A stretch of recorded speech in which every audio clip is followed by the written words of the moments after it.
አርቲስት ቴዲ አፍሮ ለምን 33 ሚሊዮን ብር ከፈለ? የተከፈለው ተቋምስ ማን ነው? ኢትዮጵያና ሩሲያ ታሪካዊ ስምምነት አድርገዋል።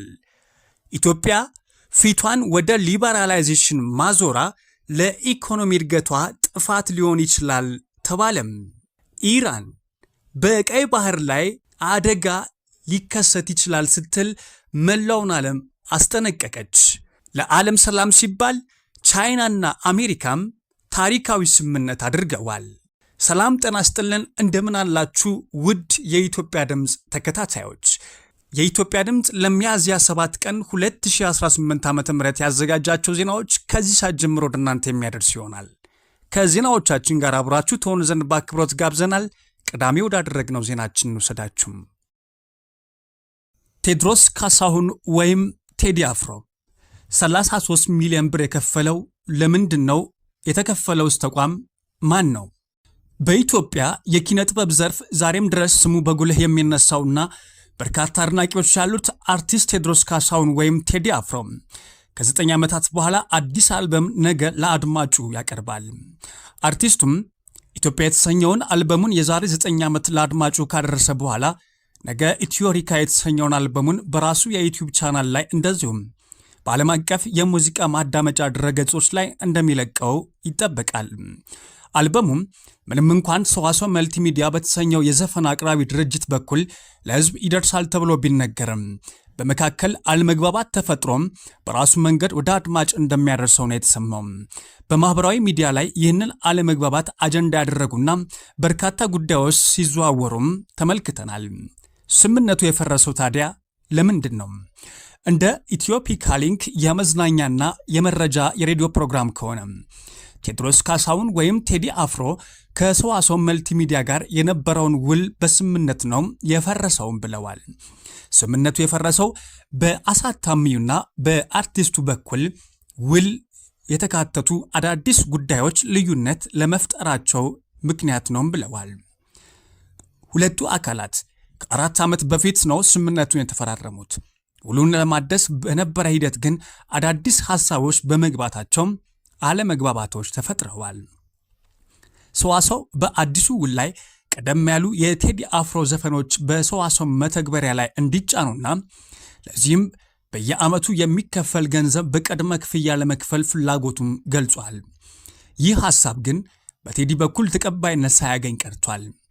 በተጨማሪም ከ4 ዓመት በፊት በተፈረመው ውል ላይ ከስልክ ድምፅ ማሳመሪያ ወይም ሲአርቢቲ ከሚገኝ ገቢ ለሰዋሰው እንዲሰጥ የሚፈቀደውን ስምምነት ማሻሻያ እንዲደረግበት በቴዲ የቀረበው ጥያቄ ከሰዋሰው ይሁንታ አለመግኘቱም ተሰምቷል። ልዩነቶቹ ሊጠቡ ባለመቻላቸውና የአልበሙ መውጫ በመድረሱ ሁለቱ ወገኖች ውሉን በስምምነት አቋርጠዋል። ውሉ ሲፈርም ሰዋሰው ለቴዲ አጠቃላይ 50 ሚሊዮን ብር ለመክፈል ተስማምቶ ነበረ። የዚህም ግማሽ 25 ሚሊዮን ብር በወቅቱ ተከፍሎ ነበረ። አልበሙ እንዲወጣ ስምምነት ላይ ተደርሶ የነበረው ከ4 ዓመት በፊት የነበረ ቢሆንም በተለያዩ አለመግባባቶች ምክንያት ውሉ ሊታደስ አልቻለም። በመጨረሻም ውሉ በሰላማዊ መንገድ መግባባት ተፈርሷልም ነው የተባለው። ከ2 ሳምንት በፊት ቴዲና አሳታሚው ድርጅት ውይይት አድርገው ውሉን ለማደስ ባለመግባባታቸው ቴዲ ወስዶት የነበረውን 25 ሚሊዮን ብር ከ4 ዓመት የባንክ ወለድ ጋር ታሳቢ ተደርጎ 33 ሚሊዮን ብር ለሰዋሰው መመለሱን የአርቲስቱ የማኔጅመንት ባልደረባ ተናግረዋል። ሰዋሰው መልቲሚዲያም አርቲስቱ የወሰደውን ግማሽ ክፍያ ወይም 25 ሚሊዮን ብር ከ4 ዓመት የባንክ ወለድ ጋር ጨምሮ 33 ሚሊዮን ብር መመለሱንም አረጋግጧል። አሳታሚው በሥራ ሂደት በሚያጋጥሙ ሐሳቦች ምክንያት ውሉ በስምምነት ነው የፈረመውም ወይም የፈረሰውም ሲል አረጋግጧል። ቴዲ አፍሮ ኢትዮሪካ የተሰኘው አልበሙን ነገ ሐሙስ ሚያዝያ 8 ቀን 2018 ዓ.ም ከቀኑ 8 ሰዓት በራሱ የዩቲዩብ ቻናል እንደዚሁም በተለያዩ የማዳመጫ አማራጭ ለሕዝብ ያደርሳል ተብሎም ይጠበቃል። አልበሙም ቅዳሜ ይወጣል ቢባልም ቀደም ብሎ እንዲወጣ የተወሰነው በቴዲ አፍሮ መሆኑን እንደዚሁም የወር የቀንና ሰዓቱ ቁጥር ግጥምጥሞሹ አርቲስቱ በምክንያት ያደረገው መሆኑን የማኔጅመንት ክፍሉም ለኢትዮፒካ ሊንክ የመዝናኛና መረጃ ፕሮግራም አሳውቋል። ስምምነቱ ሊፈርስ ስለቻለበት ምክንያትና አርቲስቱ ስለመለሰው የገንዘብ መጠን ሙሉ መረጃው የተወሰደው ከኢትዮፒካ ሊንክ የሬዲዮ ፕሮግራም ነው። ኢትዮጵያ የዓለም የንግድ ድርጅት አባል ለመሆን የጀመረችው የሁለት አስርት ዓመታት ጉዞ አሁን ላይ እጅግ ተስፋ ሰጪና ወሳኝ ምዕራፍ ላይ ደርሷል ተባለ። ይህ የአባልነት ሂደት በኢትዮጵያ የኢኮኖሚ መዋቅር ላይ መሰረታዊ የንግድ ስርዓት ለውጥ እንደሚያመጣም ታምኖበታል። ካለፉት ጥቂት ዓመታት ወዲህም የኢትዮጵያ የአባልነት ድርድር በከፍተኛ ንቃት እየተካሄደ እንደሚገኝም ተገልጿል። በተለይም አሁን ያለው ነባራዊ ሁኔታ አኳያም ሂደቱ ወደ ማጠቃለያ ምዕራፍ መሸጋገሩን የሚያሳዩ ስኬቶችም ተመዝግበዋል። ባለፈው መስከረም በተካሄደው ስድስተኛው ዙር የስራ ቡድን ስብሰባ ላይ የተመዘገቡት ውጤቶችም ኢትዮጵያ ለአባልነት ይበልጥ ያቀረቡም ሲሆን ቀሪ ቴክኒካዊ ጉዳዮች በማጠናቀቅ ቀጣዩና ሰባተኛው ዙር ስብሰባ በሚያዝያ 14ና 15 ቀን 2018 ዓ.ም እንደ አውሮፓውያን አቆጣጠር ወይም 2026 ሊካሄዱ ዝግጅቶች መጠናቀቃቸውም ተሰምቷል። የኢትዮጵያ የፍሬ ነገር ሪፖርት ከ2000 በላይ የሆኑ ጥያቄዎች ምላሽ በመስጠት ወደ ስራ ቡድን ረቂቅ ሪፖርት ማደጉም ትልቅ ስኬት ሆኖ ተመዝግቧል። የንግድና ቀጠናዊ ትስስር ሚኒስቴር ከተለያዩ ሀገራት ጋር የገበያ እድል የሁለትዮሽ ድርድር በማድረግ ላይ ሲሆን በቅርቡ ከብራዚል ጋር የፕሮቶኮል ስምምነት መፈራረሙና ከሌሎች የንግድ አጋር ሀገራት ጋራም የሚደረጉ የገበያ መዳረሻ ድርድሮች ተስፋ ሰጪ መሆናቸውን የአባልነት ጉዞውን አፋጥኖታል። መንግስት ድርጅቱ የሚጠይቃቸውን መስፈርቶች ለማሟላት የሚያስችል የአባልነት ፍኖተ ካርታ ነድፎም እየሰራ እንደሚገኝም አሳውቋል። ኢትዮጵያ ፊቷን ወደ ሊበራላይዜሽን ማዞሯ ለሀገሪቱ የኢኮኖሚ ጥፋት ሊሆን ይችላል ተባለ። የልማት ኤክስፐርቱ ጆ ስቴዲዋል እንደገለጹትም ኢትዮጵያ እስካሁን የከተለችው የልማት መንገድ ከምስራቅ እስያ ሀገራት እንደ ደቡብ ኮሪያና ቻይና ተሞክሮ ጋር በእጅጉ የሚቀራረብ ነበር። ይህ አካሄድ በግብርና ላይ ኢንቨስት ማድረግን፣ የውጭ ምንዛሬ የሚያስገኙ የኤክስፖርት ማምረቻዎች መገንባትና የፋይናንስ ዘርፉን በመንግስት ቁጥጥር ስር አድርጎ ለኢንዱስትሪዎች ብድር ማቅረብ ያካትታል። ሆኖም አሁን ላይ መንግስት የፋይናንስ ዘርፉን ያለ ጊዜው ለመክፈት ማሰቡም ሀገሪቱ ለዓመታት የገነባችውን የኢንዱስትሪ መሰረት ሳያጠናክር ሊያፈራርሰው እንደሚችልም አስጠንቅቋል። ኢትዮጵያ እንደ ኮሪያ እንደ ብሔር ያላት ሀገር አለመሆኗን የፌዴራሊዝም ስርዓቱ በኢኮኖሚ ውሳኔዎች ላይ ጫና ማሳደሩም ለልማቱ ትልቅ ፈተና መሆኑን ስቴድዋል ገልጸዋል። ለምሳሌ የኢንዱስትሪ ፓርኮች በየክልሉ ለመገንባት የሚደረገው ጥረት ኢኮኖሚያዊ ፋይዳው አጠራጣሪ ሊሆን ይችላል ሲልም አክሏል። በተጨማሪም እንደ ሜቴክ ያሉ ተቋማት ያለምንም ውድድር በሞኖፖል እንዲሰሩ መደረጋቸውም ለውድቀት መዳረጋቸውና ይህም የኢንዱስትሪ ፖሊሲው በዲሲፕሊን ካልተመራም ትርፉ ብክነት መሆኑን እንደ ማሳያ ሊቀርብ የሚችል ጉዳይ መሆኑንም በጥናቱ አረጋግጧል። ኢትዮጵያና ሩሲያ ታሪካዊ ጥምረት ፈጠሩም። ኢትዮጵያና ሩሲያ በጠፈር ቴክኖሎጂ ታሪካዊ ጥምረት ሊፈጥሩ መሆናቸውን አሳውቀዋል። ኢትዮጵያ የራሷን ሳተላይቶች በሀገር ውስጥ መገጣጠምና መሞከር የሚያስችላትን ግዙፍ የማዕከል ግንባታ ከሩሲያው የጠፈር ተቋም ሮስኮምስ ጋራ በጋራ ለመጀመር ዝግጅቷን አጠናቀቀች።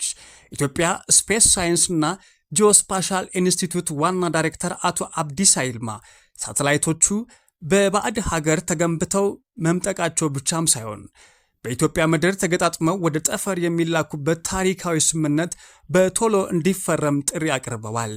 ይህ ማዕከል ሲገነባ ኢትዮጵያን የምስራቅ አፍሪካ የኤሮስፔስ ቴክኖሎጂ ማዕከል እንደሚያደርጋትም ኃላፊው ተናግረዋል።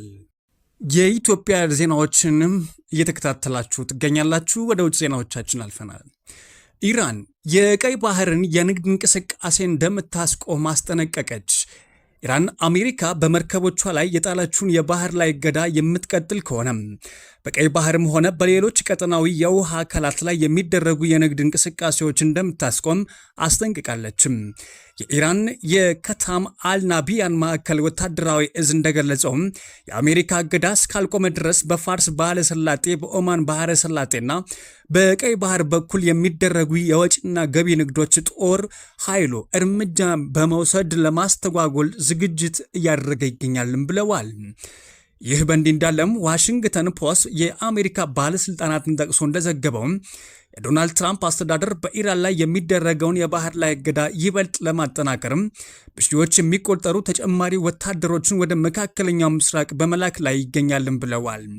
ይህ የኃይል እርምጃ ኢራን የቀረበላትን የሰላም ስምምነት እንድትቀበል ግፊት ለማድረግ የታለመ ሲሆንም በሺዎች የሚቆጠሩ የባህር ኃይልና የማሪን ወታደሮችን በቅርብ ቀናት ውስጥም ወደ ቀጠናው ይሰማራሉም ተብሏል። ይህ የአሜሪካ ወታደራዊ ዝግጅት ቴህራን ወደ ድርድር ጠረጴዛ ለማምጣት ከሚደረገው ጥረት አካል ቢሆንም አሁን ካለው ደካማ የተኩስ አቁም ስምምነት የማይጸና ከሆነ አሜሪካ ሌሎች ወታደራዊ አማራጮችም እየመረመረች እንደሆነ ዘግቧል። የኢራን ማስፈራሪያና የአሜሪካ ወታደራዊ ስምምነት በዓለም አቀፍ የንግድ መስመሮች ላይ ከፍተኛ ስጋት የፈጠሩም ሲሆን በቀጠናው ያለው ውጥረትም ወደ ከፋ ግጭት ሊያመራ ይችላል የሚል ስጋትም አይሏል። ሰሜን ኮሪያ ኒውክሌር የማምረት አቅሟ እጅግ አሳሳቢ ደረጃ ላይ መድረሱ ተነገረም። የዓለም አቀፍ የአቶሚክ ኤነርጂ ኤጀንሲ ኃላፊ ራፋኤል ግሮሲ እንደገለጹትም በሰሜን ኮሪያ ፒዮንግያንግ የኒውክሌር ሳይንስ ምርምር ማዕከል ውስጥ የሚታየው እንቅስቃሴ በከፍተኛ ፍጥነት እየጨመረ መሆኑን አሳወቁም። ግሮሲ ይህንን ሁኔታ ሰሜን ኮሪያ የኒውክሌር መሳሪያዎች የማምረት አቅሟን በጣም አሳሳቢ በሆነ ደረጃ ማሳደጓን የሚያሳይ ነው ሲሉም ገልጸውታል። እንደ ዓለም አቀፍ ግምቶች ከሆነም ሀገሪቱ በአሁኑ ወቅት በጥቂት ደርዘኖች የሚቆጠሩ የኒውክሌር አረሮች በይዞታዋ ስር ሳይኖራት እንደማይቀርም አመላክቷል። ይህ አዲስ ግኝት በፒዮንግያንግ እየተስፋፋ ያለው የኒውክሌር አቅም በዓለም አቀፍ ደህንነት ላይ ያስከትል የሚችለው ተጽዕኖ በማሰብ በዓለም አቀፍ ታዛቢዎች ዘንድም ከፍተኛ ስጋት ፈጥሯል። ግሮሲ የሰሜን ኮሪያን የኒውክሌር እንቅስቃሴ በመከታተል እጅግ አስቸጋሪ የሆነ መምጣቱን የጠቆመው ሲሆን የዓለም ሀያላን ሀገራትም የኮሪያ ልሳነ ምድር ሰላም ለማስጠበቅ ጉዳዩን በልዩነት ትኩረት ሊመለከቱት እንደሚገባም አሳስበዋል። ለዓለም ሰላም ሲባል ቻይናና አሜሪካ በመጨረሻም ተስማሙ። ሆርሙዝ በቋሚነት ለመክፈት ከቻይና ጋራም አሜሪካ ተስማምታለች። የአሜሪካው ፕሬዝዳንት ዶናልድ ትራምፕ የዓለም የንግድ መስመር የሆነውን የሆርሙዝ ስትሬት ወይም ስትሬት ኦፍ ሆርሙዝ በቋሚነት ለመክፈት መስማማታቸውን በማኅበራዊ ገጻቸው አሳወቁም። ትራምፕ እንደገለጹት ይህ እርምጃ ለቻይናና ለተቀረው ዓለም ጥቅም ተብሎ የተወሰደም ሲሆን ቻይናም በምላሹ ወደ ኢራን የጦር መሳሪያ ላለመላክ መስማማታን ጠቁመዋል። ፕሬዝዳንቱ ከቻይናው መሪ ሺጂንፒንግ ጋር ውጤታማ ስራ እየሰሩ መሆኑና በቅርቡም ወደ ቤጂንግ እንደሚያቀኑ ገልጸዋል። በተጨማሪም ዲፕሎማሲያዊ ግንኙነት ከግጭት የተሻለ መሆኑን ቢገልጹም አሜሪካ በማንኛውም ወታደራዊ ፍልሚያ ያላትን የበላይነትም አሳስበዋል። ይህ ስምምነት በዓለም አቀፍ የኤነርጂና የንግድ እንቅስቃሴ ላይም ከፍተኛ ተጽዕኖ ይኖራል ተብሎም ይጠበቃል። ውድ የኢትዮጵያ ድምፅ ተከታታዮች የኢትዮጵያ ድምፅ ለሚያዝያ 7 ቀን 2018 ዓ.ም ያዘጋጀናቸው ዜናዎቻችን እነኝን ይመስላሉ። ከዜናዎቻችን ጋር አብራችሁ ስለነበራችሁ ከልብ እናመሰግናለን። ሰላምን